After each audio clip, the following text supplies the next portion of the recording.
नमस्कार दोस्तों। तो देखें, आज हम लोग चर्चा करेंगे बहुपद का, और ये क्लास 10th का जो है तो इसका परिभाषा मैं यहाँ लिखा हूँ, लेकिन ये परिभाषा अभी आपको समझ में नहीं आने वाला है। इसको जानने से पहले हम इसके बारे में हम कुछ बताएंगे, उसके बाद जो है आपको बहुपद अच्छी तरह से समझ में आ जाएगा। तो सबसे पहले देखें बहुपद क्या है, उससे पहले हमें जानना पड़ेगा व्यंजक क्या है, बीजी व्यंजक क्या है। बीजी व्यंजक जान लेंगे तो हम बहुपद को आसानी से जान जाएंगे। तो जैसे देखें, तो थोड़ा हम बेसिक से आपको रिवाइज करा रहे हैं। तो देखें, जैसे आपको मान लीजिए चर अचर के बारे में सुने होंगे, चर राशि। थोड़ा इसको मिटा देते हैं इतना तक, अभी हम इसको बाद में समझा देंगे बढ़िया से। तो देखें, चर राशियाँ,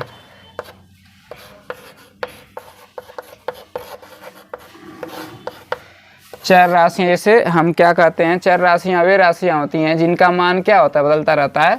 जैसे x है, y है, z है, अंग्रेजी वर्णमाला के अक्षरों से हम इसको दर्शाते हैं। तो जैसे मान लीजिए x + 3 = 0 है, तो x की क्या वैल्यू यहाँ रख दें कि 0 है, तो -3। तो x की वैल्यू फिक्स नहीं है, अज्ञात है। तो ये x y जो होते हैं अज्ञात राशि है। और यही जो है 2x + 5 = 7, यहाँ पे x की वैल्यू कुछ और होगी। तो x इसी तरह से x की वैल्यू क्या होगी, बदलेगी। तो यह इसी को हम बोलते हैं चर राशि। और होता है अचर राशि। अचर राशि जो होता है आपका, जैसे आंकिक मान कोई होगा, जैसे 3/2 है, 7/5 है, -10 है, तो अचर है जो बदले ना, ठीक है। तो ये होता है। तो चर और अचर राशियों में जो एक ऐसा संबंध दिया रहता है, जैसे मान लीजिए 2x - 3 + 7 ऐसे कुछ दिया है बराबर 0, चाहे ऐसे इतना ही दिया है। तो अगर मान लीजिए हम y लिख दिए, तो इसमें देखिए x y जो लेटर्स है वो चर राशि है, और ये सब जो अंक में आ रहा है ये सब अचर राशि है। तो इनके बीच जो एक रूप तैयार हो रहा है, चर और अचर राशियों का जो एक व्यंजक कह सकते हैं। चर और अचर राशियों के बीच हम किसी संबंध द्वारा निरूपित करते हैं। संबंध में क्या होता है कि आपका जैसे कोई ऑपरेशन लगाते हैं, प्लस का, माइनस का, या डिवीजन का, या मल्टीप्लिकेशन का।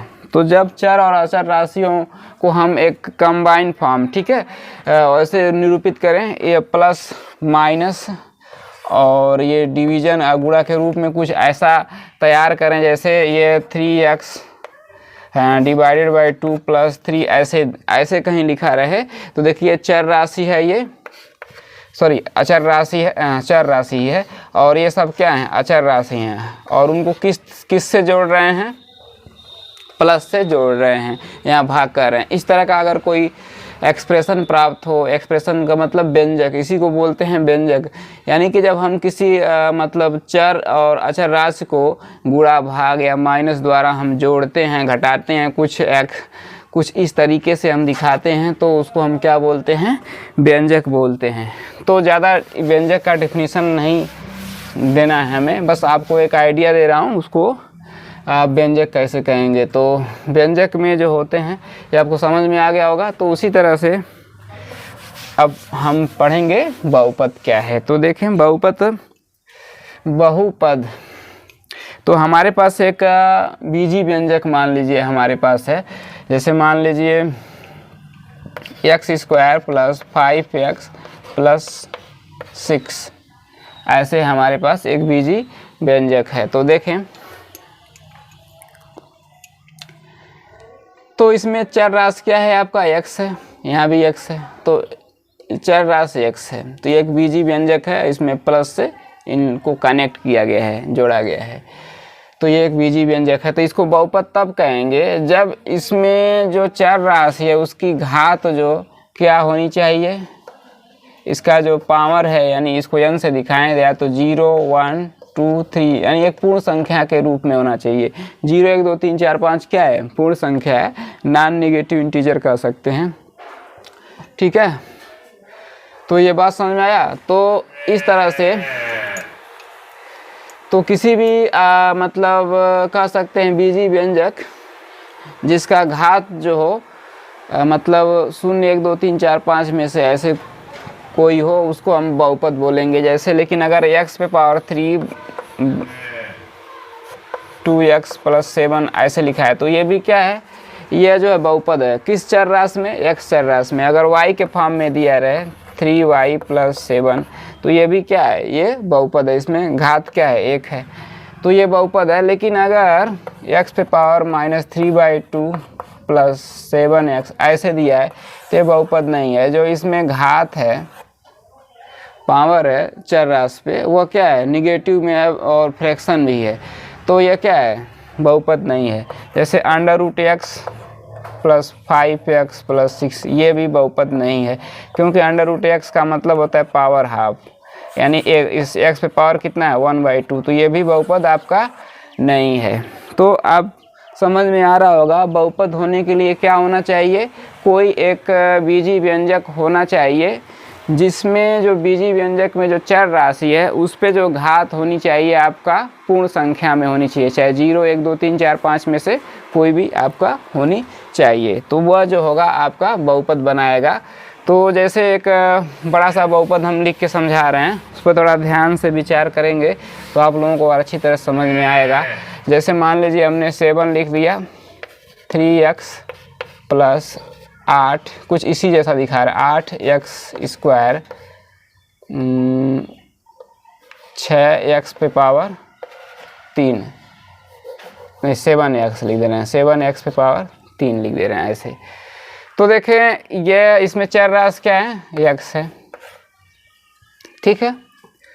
एक हमारे पास एक अलजेब्रिक एक्सप्रेशन है, ये मतलब बीजी व्यंजक है, तो ये जो है और ये 7 सब क्या है, अचर राशियाँ हैं 7 8 3, और यहाँ पे जो चर राशि पे अधिकतम घात कितनी है 3, तो यही बहुपद की घात कहलाती है, ठीक है। डिग्री इंग्लिश में बोलते हैं, इस बहुपद की डिग्री क्या है 3 है, तो ये एक बहुपद है, ठीक है। तो अब यहाँ से आपको समझ में आ रहा होगा। तो इसमें कितने पद हैं, देखिए ये जो प्लस चाहे माइनस जो लिखा रहता है इनको अलग करता है, ये पहला पद, दूसरा पद, तीसरा पद, ये चौथा, तो ये 4 पदों वाला क्या है, बहुपद है। और कितने घात वाला है, त्रिघाती। तो बहुपद के भी प्रकार होते हैं, वो सब आपको बताएंगे। तब यहाँ से आइए परिभाषा पे थोड़ा देखें, आपको ज़रूर समझ में आएगा। तो देखिए एक ऐसा व्यंजक हो जो a0 a1x a2x² ... an x⁴n, तो ऐसे ये क्या है, जो है a1 a0 a1 a2 ये सब क्या है, कोई वास्तविक संख्या हो सकती है। और यहाँ पे जो है घात देखिए, यहाँ पे पावर n था, यहाँ पावर 2 हो गया, ऐसे पावर बढ़ता भी जा सकता है, जहाँ पे an जो है ≠ 0, a0 नहीं होना चाहिए, ठीक है। तो ऐसे को हम क्या बोलेंगे, n घात वाला बहुपद बोलते हैं। और जहाँ पे आपका ये जो है a0 a1 a2 ... an जो है ये आपकी वास्तविक संख्या है, रियल नंबर, ठीक। ये बात आपको क्लियर होना चाहिए। और जो इसमें जो बहुपद की घात n है, ठीक है, वह 0 1 2 3 पूर्ण संख्या में होनी चाहिए। तो कुछ एग्जाम्पल आपको बता रहे हैं, लेकिन अब यहाँ पे आपको समझा दें बहुपद के थोड़ा प्रकार आप समझ लीजिए। तो एक होता है रेखीय बहुपद, देखिए रेखीय बहुपद, लीनियर पॉलिनोमियल। तो रेखीय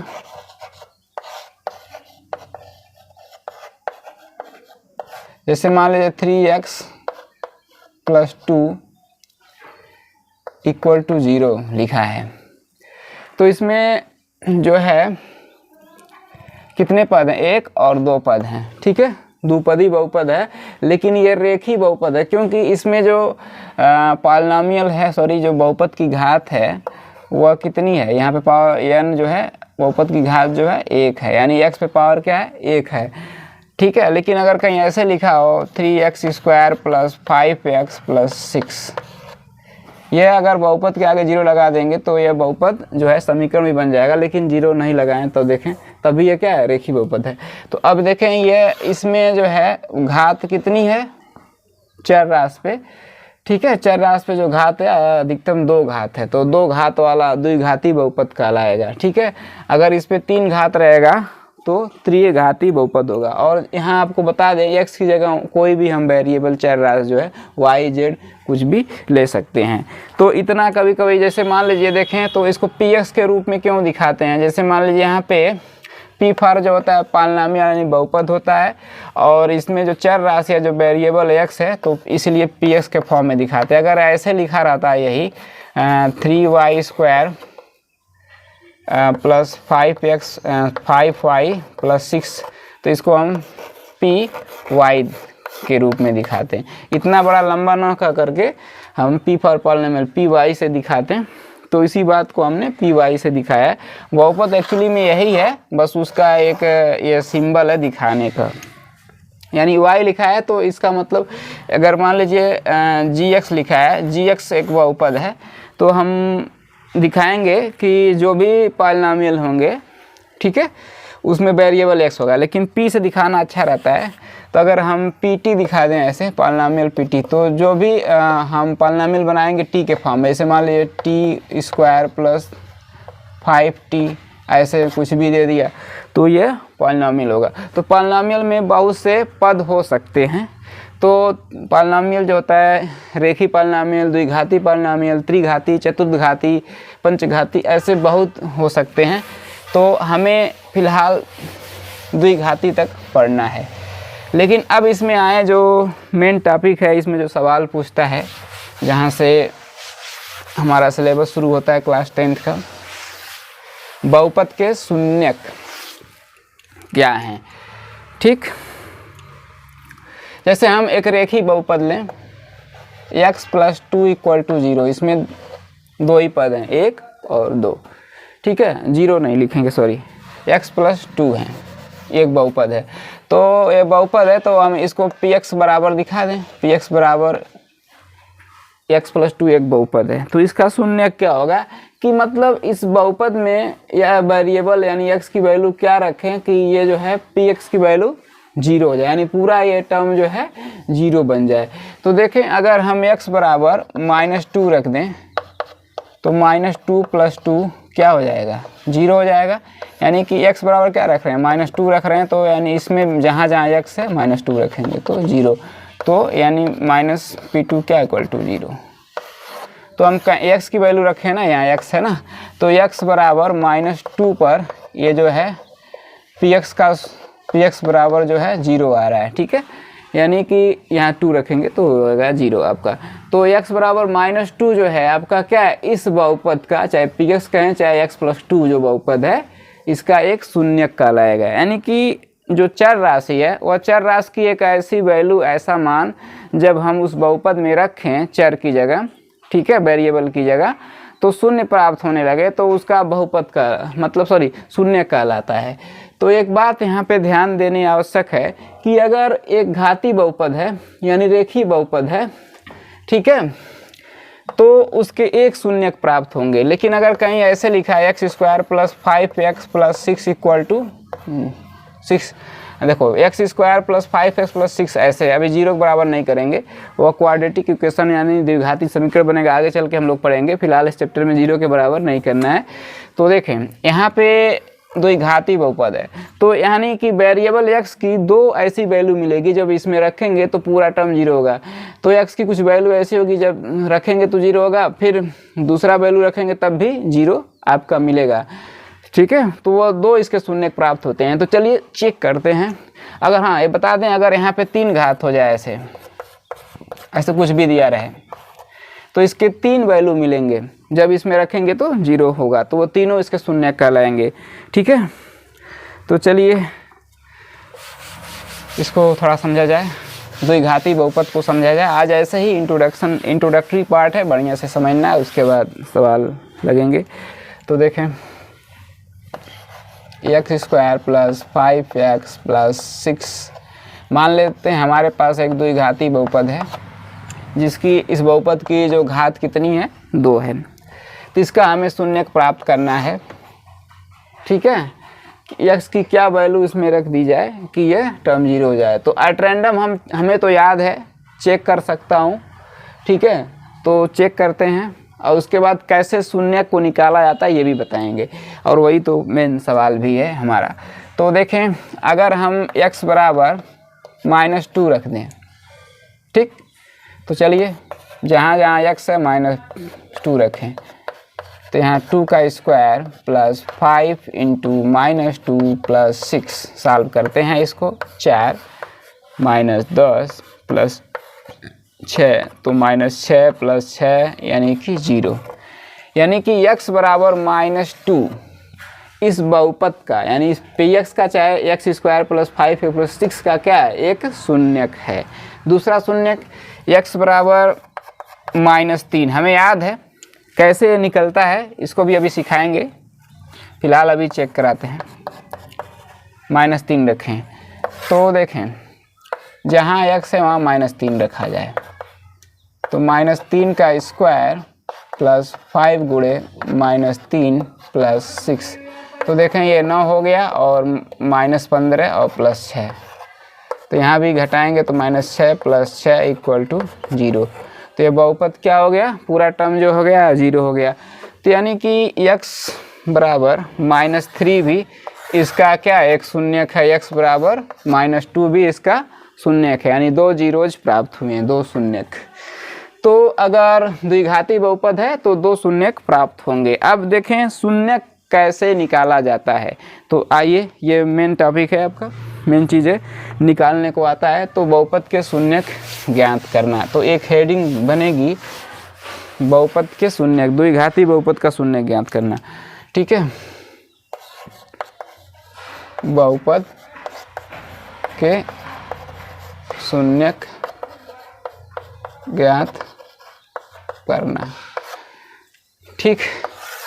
तो यही जो बताएं इसी का शून्यक मान लीजिए नहीं मालूम है, हमें ज्ञात करना है। तो मान लेते हैं कि हमारे पास एक बहुपद px इक्वल टू द्विघाती बहुपद है x square plus 5x plus 6 है, और कह दिया कि इसके आप शून्यक को ज्ञात करिए। तो शून्यक हमें ज्ञात करना है, तो इस बहुपद यानी px यानी ये पूरा टर्म क्या होना चाहिए, 0 होना चाहिए, तभी ना शून्यक मिलेगा। तो हम शून्यक के लिए क्या करेंगे, px को हम 0 मान लेंगे। शून्यक ज्ञात करना है तो px को 0 मानना होगा, तब यानी कि ये px बराबर 0 रखेंगे तो ये पूरा टर्म 0 हो जाएगा। तो X square plus 5x plus 6 equal to 0, ठीक है। अब फैक्टराइजेशन आप पढ़े होंगे क्लास 8 में, इसका फैक्टराइज कैसे किया जाता है। तो देखें एक्स स्क्वायर, यहाँ पे देखें 1 माना जा सकता है, तो 1 का गुणा 6 में होगा, तो यानी कि आपका मिलेगा 6।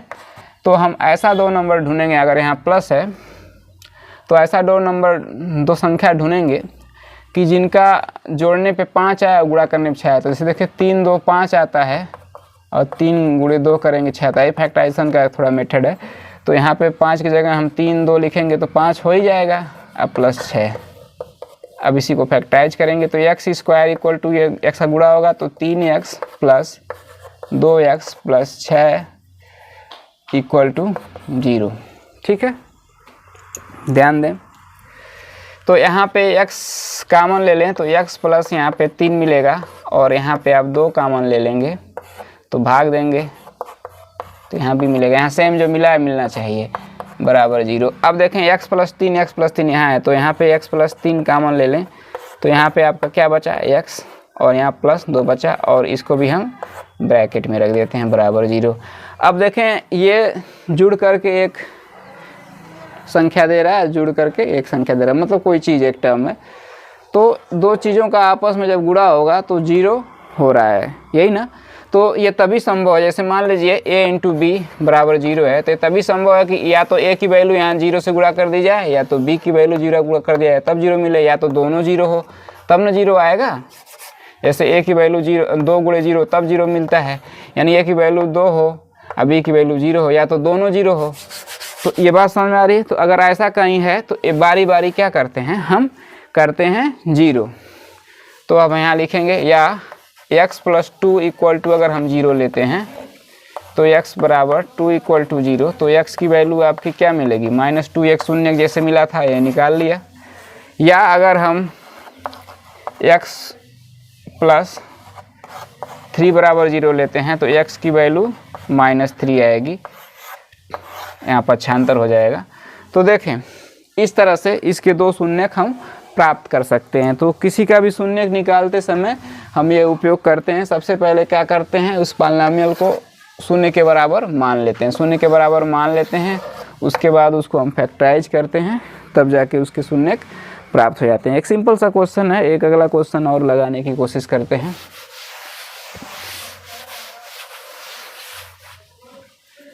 जैसे देखें एक्स स्क्वायर -9 का एक बहुपद है, इसमें 2 ही टर्म है, इसके हमें कह रहा है शून्य का आपको ज्ञात करिए, एक्स स्क्वायर -9 के शून्य। इसका फैक्टराइजेशन आसान है, तो शून्य के लिए क्या करेंगे आप, इसको पूरे को 0 के बराबर कर देंगे। तो शून्य के लिए पी एक्स की वैल्यू हम क्या ले लेंगे, 0 ले लेंगे, तो यह पूरा टर्म 0 हो जाएगा। चलिए इसको 0 के बराबर करते हैं, एक्स स्क्वायर -9 = 0। 9 को ऐसे 3 स्क्वायर लिख सकते हैं। एक फार्मूला आपके पास होगा, जैसे a स्क्वायर - b स्क्वायर = आप पढ़े होंगे, एक ब्रैकेट में a + b और दूसरे ब्रैकेट में a - b, कुछ ऐसा ही ये दिख रहा है। तो इसलिए क्या होगा, ये x + 3 और दूसरा आ जाएगा x - 3 होगा = 0। अब 2 टर्म का यहाँ पे 0 है, तो या तो x + 3 बराबर 0 होगा या x - 3 बराबर 0 होगा। तो चलिए पहले करते हैं x + 3 बराबर अगर 0 लेते हैं तो यहाँ से क्या होगा, x की वैल्यू आपकी -3 होगी, या अगर x - 3 = 0 लेते हैं तो x की वैल्यू आपका +3 होगी। तो इसके 2 शून्य प्राप्त होते हैं, किसके, इस पॉलिनोमियल के। एक जो है x बराबर -3 और दूसरा जो है x बराबर +3। तो ये ध्यान रखना है कि अगर द्विघाती बहुपद होगा 2 शून्य प्राप्त होगा, त्रिघाती होगा तो 3 शून्य प्राप्त होगा। तो आज के लिए बस इतना ही, और आगे जो इसमें और न्यूमेरिकल आएंगे सॉल्व करेंगे।